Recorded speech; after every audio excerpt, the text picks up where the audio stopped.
Okay, let's go. Nice, leisurely day to work.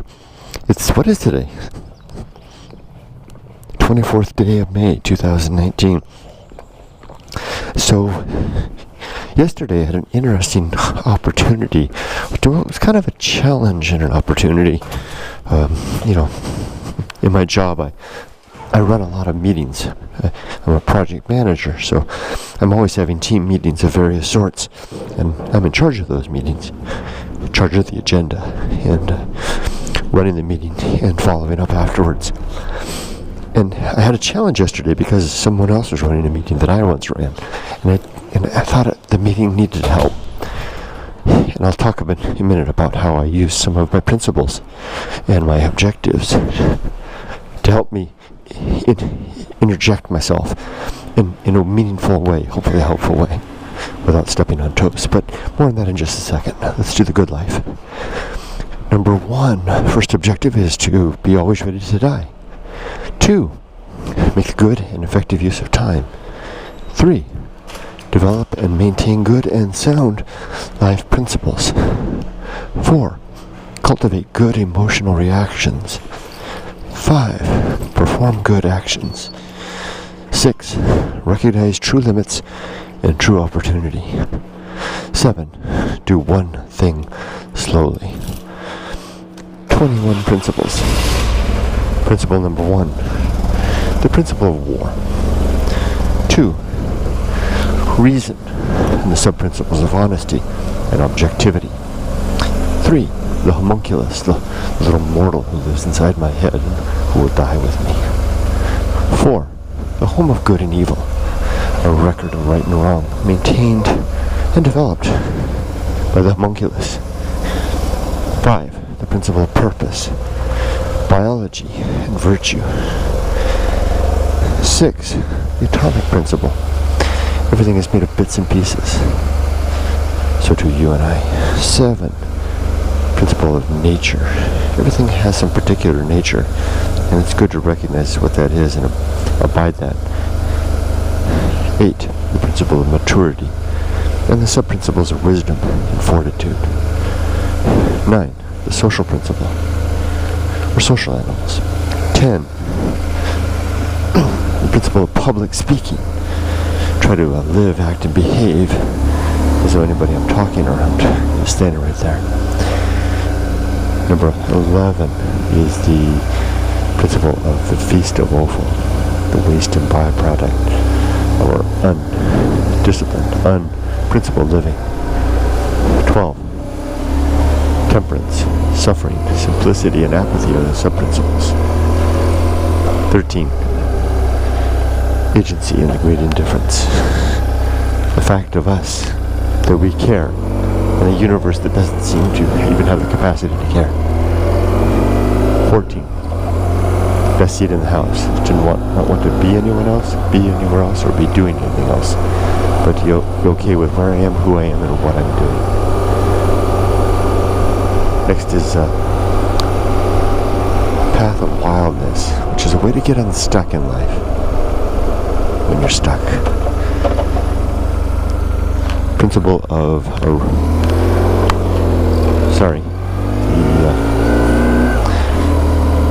risk of avoiding risk, the deep level risk and the surface level risk of life. Sorry, I've got to do this little fancy little maneuver here because my bike won't get picked up on the sensor over there. The risk of avoiding risk, deep and shallow risks of life. Oh, there we go. Now is sin and damnation. 5 sins: falsity, credulity, faith, superstition, and dogma. Next is complete oblivion. No final reunion, no final reconciliation, and no final justice. Better do it now. Next is the principle of great life adventure. Make that adventure while you have a chance, big or small. Next is the season of philosophy, a time of life to record what we've learned along the way. And then lastly, the arena and utility. That's life. An arena for the development and execution of our principles towards our objectives. So on to that challenge yesterday. So I had got this one project that I started. It was an initiative, not really a project. It was an initiative that followed a project.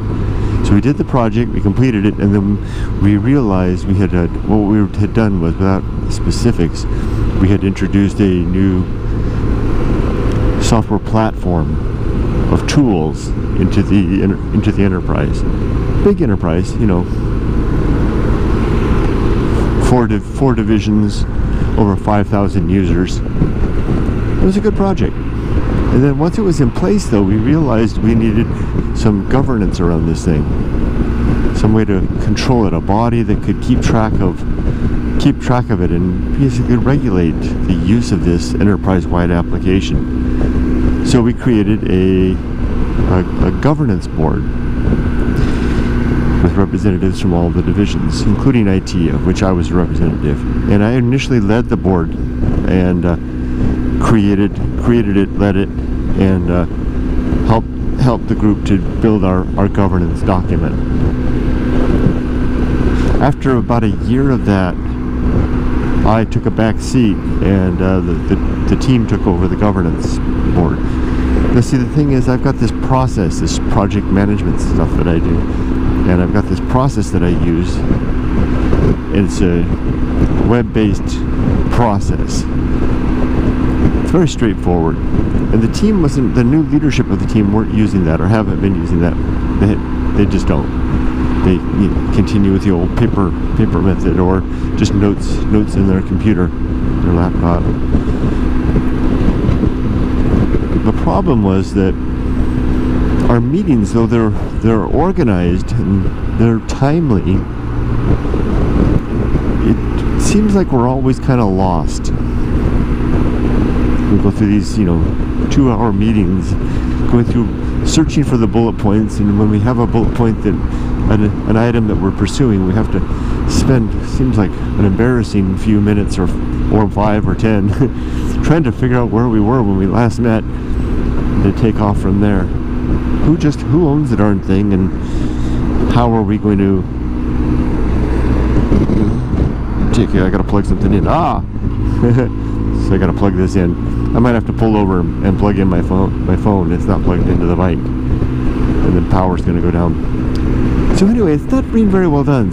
And yesterday we were having a painful moment, largely painful because of me, because I knew that I had 4 items to discuss, because I represent the IT team. There were 4 items that had been assigned to IT, and I thought I had the information, but I didn't review that information well, because I knew one of our IT subject matter experts would be there, and I could simply defer to him. And I did that, and guess what? He had been so long that he wasn't sure either. So, and I'm not blaming him, I'm not throwing him under the bus. It's just that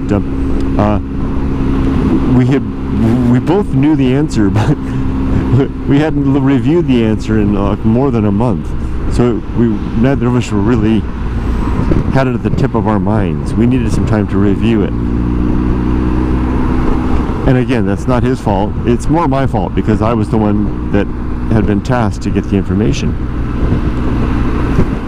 So I thought to myself during the meeting, after that painful experience, how could I change? What could I do differently that can make this better? Because it's not my meeting, and it's not my process. What could I do differently? So I simply, while the meeting was proceeding, I simply reintroduced it behind the scenes on my computer, my existing process into it, and I decided, well, I'm going to track, because what's within the scope of my control. One thing that is within the scope of my control is keeping careful notes about everything that we're working on, and using my process to have fast and quick reference, and as well as the ability to have a deep dive using the technology to the archives of each of those items. I'm being kind of cryptic. I'm not trying to talk too much about my work, but basically the system that I use allows me to have a cursory summary list, and then click on the items and go in for a deep dive. It's not any more complex than that. It's just a list and an item in a list.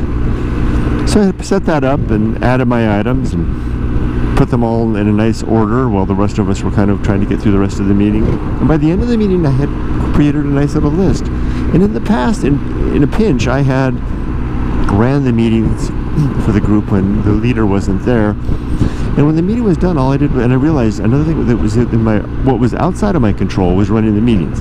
Remember, I'm referring back to my objectives and principles. Recognition principle, objective number 5 is or 6 is the recognition of what is and what is not within our control. It's not within my control to run the meeting, but it is within my control to share with the leader my willingness to help. So when the meeting was done, I went to her and I said, hey, I've got this little list I put together, and if you like, I can throw that up on the screen, because she doesn't use the screen. She doesn't have a laptop, actually, and I do. And I thought, I can throw it up on the screen and we can refer to that. And she jumped right on it. She was really excited about that. So that then allowed me to take on that task, and now I'm going to be able to reintroduce my process that works within my other projects into this as well. And even though I don't own the project, I'll be able to help the group to stay on task a little more, all the while still allowing her to do her thing as leader. And actually what I said was basically, so in the meetings to come, I'll provide the visuals and you provide the voice, right? So she'll talk over the points, I'll take the notes, I'll bring things up on the screen. People who are in the room can see it, people who dial in can see it through the Skype link. I think it'll be a good way to do things. I need to talk to her about that. Maybe she should let me set up the meeting, therefore people can see my screen. I need to do that. Note to self, just a little technical bit. So I was pleased with that. It was a little bit of a pain point initially, but I think we're going to come up with a better process, and I think we'll recapture the momentum of our meeting, because that is a good group. We've done a lot of work, and part of the reason why the meetings kind of flounder sometimes is that we've done a good job, and our governance is in place. Largely it's just care and feeding right now, and that's a good thing. And that's about it. It's a Friday. Looking forward to I got a busy day. I got some important meetings today. Today's my meeting with the big boss. My Friday's on. I always get that an opportunity with one of the sponsors for my own initiative. We're doing a lot of projects for other people at work, but I have one project of my own that I was very, very fortunate to get sponsorship by executive sponsorship, and today's my day for the meeting with that sponsor, and I need to make very good use of that time, not waste the sponsor's time, and make sure I can be moving towards. I have some goals, 6 goals that I want to achieve by the middle of August for this initiative, and one of those needs to be done by next week, and I'm having a little trouble, so I'll need that sponsor's help. With that, I'll say goodbye. Cool car. Take care, everybody. Thanks for joining me. Make it a good life. Be safe, but not too safe, and all that stuff. Take care.